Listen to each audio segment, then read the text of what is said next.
Une fois n'est pas coutume, je vous salue, je vous suggère de prendre vos tabourets, vos chaises. Si vous êtes en train de conduire, garez de côté pour suivre cette petite vidéo.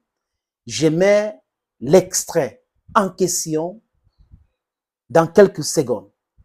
Il s'appelle Michel Onfray. Il n'est pas un pro-africain, il est un Européen, c'est un Caucasien et il dit des choses. Je viens de tomber sur la vidéo, c'est vrai que ça circule depuis longtemps, mais je veux donner mon avis. Vous aussi, je ne suis pas sûr que vous avez vu cette vidéo. Peut-être c'est grâce à cette plateforme pour la première fois que vous allez voir cette vidéo pour comprendre la réalité des choses que nous disons ici depuis longtemps. Croyez-moi les amis, nous devons libérer l'Afrique. Nous devons faire en sorte que la diaspora qui est en train de souffrir en Europe, en Amérique et partout là, rentre parce que nous sommes immensément riches. Nous ne devons pas laisser ce combat-là pour nos enfants. L'Afrique libre est possible avec toi, avec moi, avec nous tous.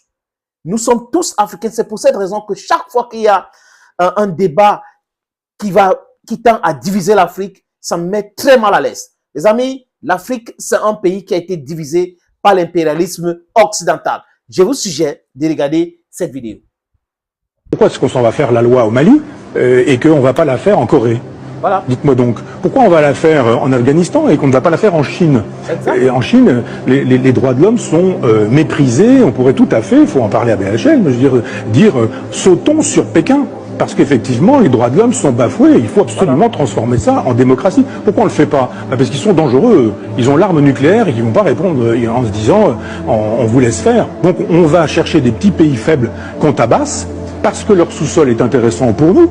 On a tous des téléphones portables aujourd'hui ici, et on sait très bien que les composants de nos téléphones portables supposent le sous-sol du Mali, et on ne peut pas laisser le Mali aux mains des terroristes, non pas parce qu'on aime tellement la liberté mais simplement parce que si les terroristes sont au Mali et qu'ils ont le pouvoir, les métaux qui servent de composants à nos téléphones portables vont être impossibles à acheter, on ne pourra plus les acheter. Donc on n'est pas là-bas parce qu'on aime la liberté, mais simplement parce qu'on veut maîtriser leur sous-sol.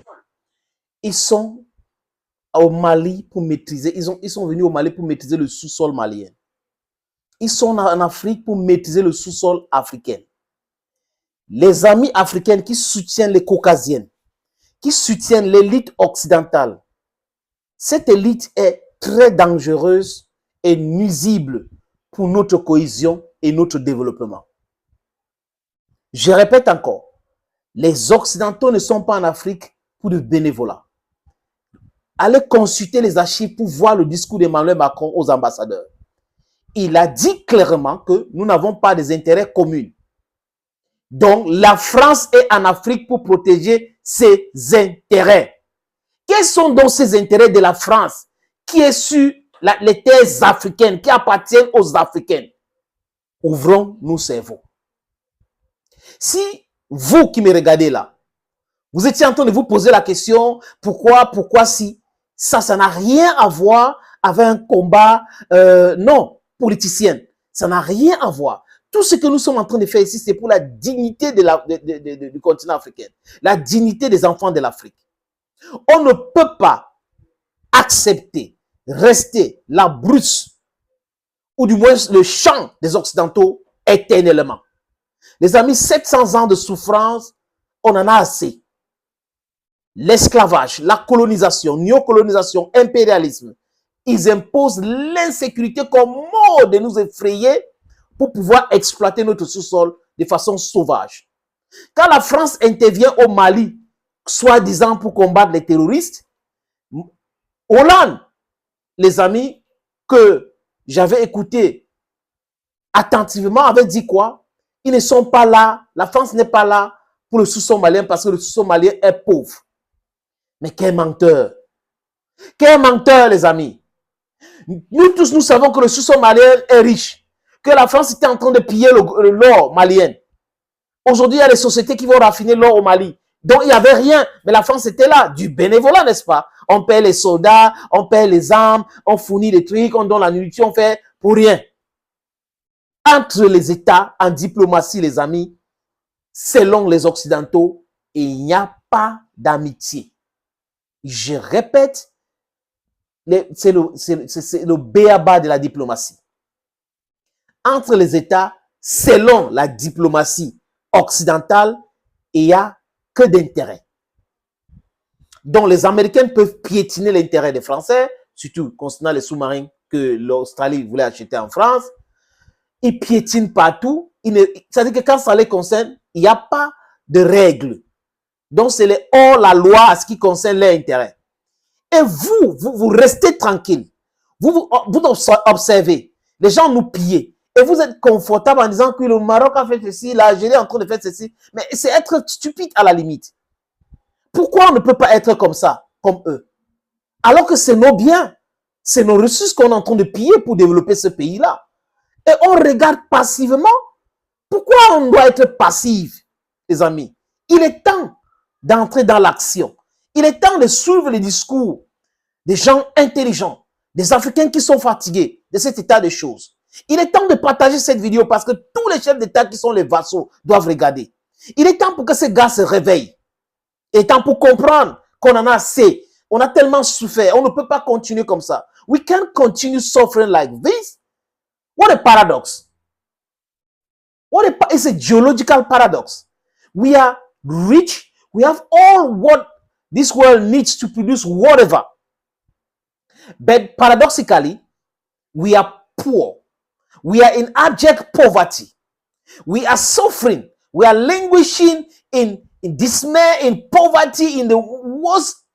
I don't know how to qualify it, friends. These are some of the things we need to be aggressive. When I'm talking about aggressive, I'm not talking about attacking people, but we need to tell them we are awakened. We know what we want. We don't want this thing to continue. We should be supported by every single African, wherever you find yourself, my brothers, my sister. We should not be alone.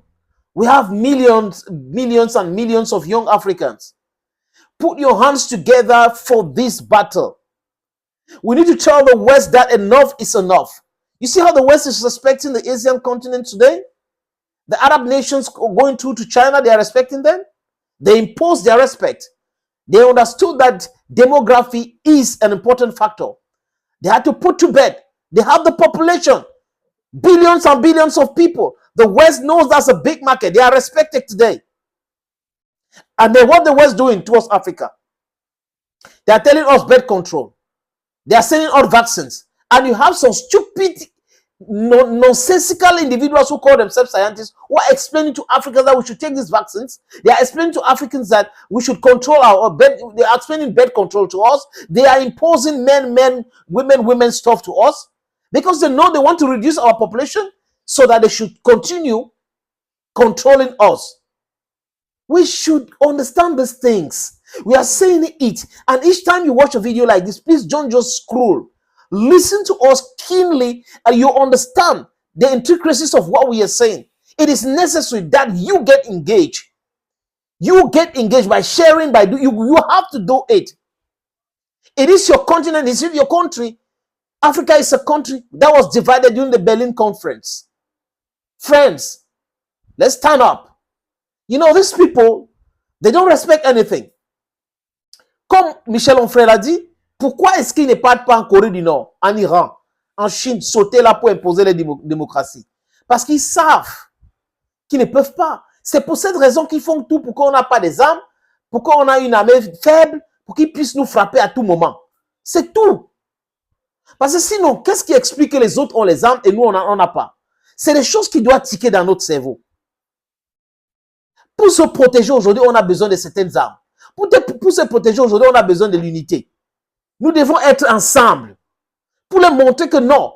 Parce que si 54 pays africains commencent à dire nous voulons créer notre monnaie, ils essaient ici, on dénonce. Ils essaient là-bas, on dénonce. Ils vont se calmer et nous allons créer notre monnaie. Ils vont rien faire, les amis. Mais si on laisse certains dirigeants seuls, isolés, mais c'est facile, ils sont le proie facile. Réveillons-nous. L'avenir nous regarde. Bye bye, friends.